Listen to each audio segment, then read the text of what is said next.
Assalamualaikum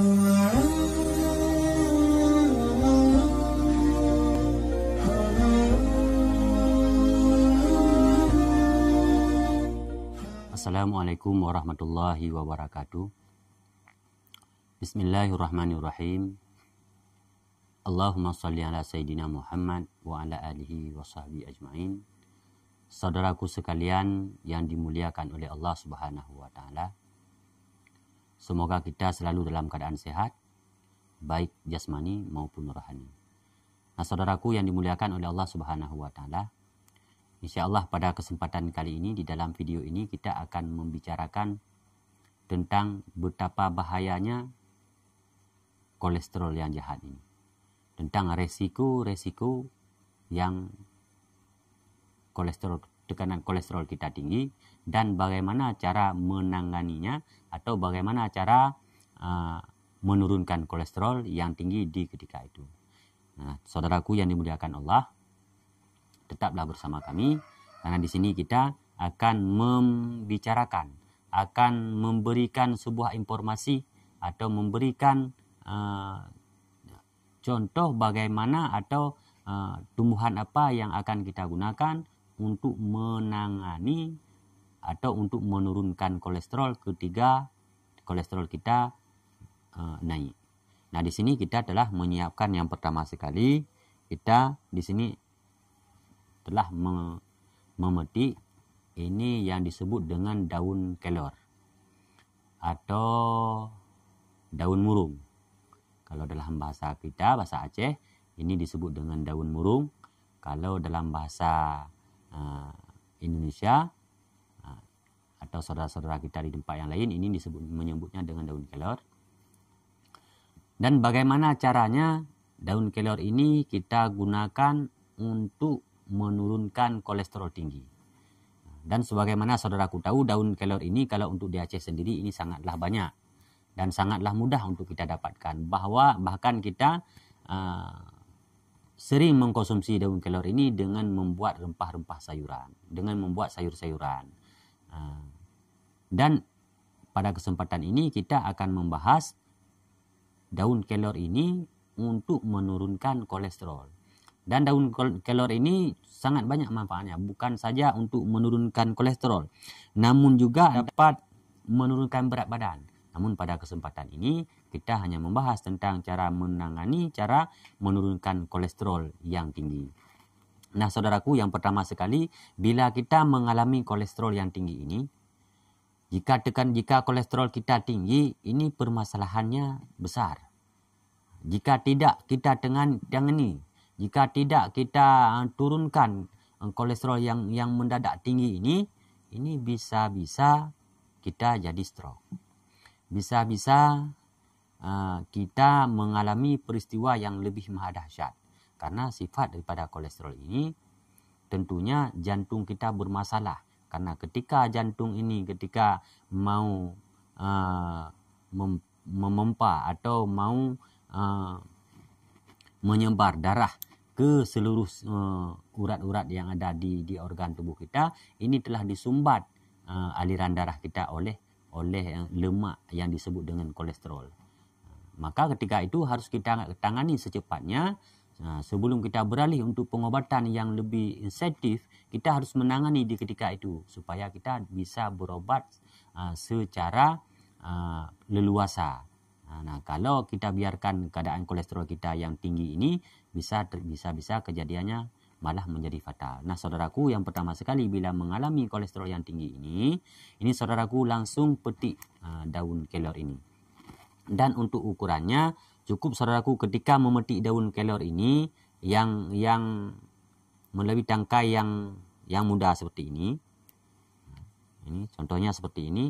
Ini jangan dipetik yang terlalu pucuknya. Kita petik yang daun yang matang.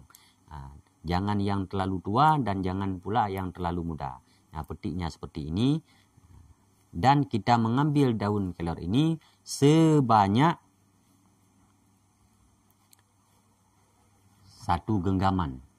Jangan genggaman terlalu erat. 2 kali ini. Atau segenggaman ini. Lalu daun kelor ini kita giling. baik menggunakan blender atau dengan menggunakan alat tumbuk misalnya. Teman saudaraku, jika menggunakan alat tumbuk, ini pastikan dulu alat tumbuk ini, kalau seperti alat tumbuk ini bisa kita gunakan karena sifatnya ini tidak ada karat. Dan kalau yang sifatnya besi, jangan digunakan untuk tumbuk untuk alat yang kita konsumsi. Namun kalau yang seperti ini bisa untuk kita konsumsi karena ini sifatnya tidak berkarat. Namun lebih bagusnya saudaraku bila tidak menggunakan alat tumbuk, boleh menggunakan yang disebut dengan blender dan sebagainya, alat penggilingan yang sudah kita pastikan baik untuk kesehatan kita sendiri. Nah, setelah daun kelor ini kita tumbuk atau kita giling dengan halus, tentunya kita dengan menggunakan air putih. Kadar air yang kita gunakan untuk menghaluskan daun kelor ini cukup kita menggunakannya sebanyak 2 ruas jari. Kalau misalkan airnya kita masukkan ke dalam gelas, air pati yang telah kita tumbuk ini nanti kita peras di dalam gelas, ini ukurannya nanti ada 2 ruas jari. Sekira-kira 2 ruas jari. Nah, air inilah yang akan kita minum untuk menangani atau untuk menurunkan kolesterol di ketika itu. Insya Allah dengan daun kelor ini, jika kita tidak lambat, begitu kita kolesterol kita tinggi, ciri-ciri kita yang kolesterol tinggi, ini kebanyakannya di dalam kepala, di bagian belakang, ini kita terasa berat. Dan mata kita terasa buram, pandangan mata terasa buram. Kemudian perut kita mual, seakan-akan kita ingin muntah. Itu adalah satu sifat dari sebahagian sifat yang kita mengalami kolesterol. Ataupun itulah sebahagian ciri-ciri ketika kita mengalami penyakit yang disebut dengan kolesterol ini. Nah, ketika kita mengalami peristiwa yang demikian, kita ambil langsung daun kelor dan kita tumbuk atau kita blender, kita peras sari patinya, ukurannya 2 ruas jari, langsung kita minum. Insya Allah setelah 10 menit kemudian, insya Allah kolesterol kita akan turun. Dan setelah kolesterol kita turun, baru kita bisa mengobati atau mengkonsumsi obat-obatan yang lain secara leluasa karena kolesterol kita sudah ada di standar. Namun saudaraku yang dimuliakan oleh Allah Subhanahu wa taala, tetaplah kita perhatikan tentang kesehatan kita. Tentunya dengan menjaga pola makan yang baik.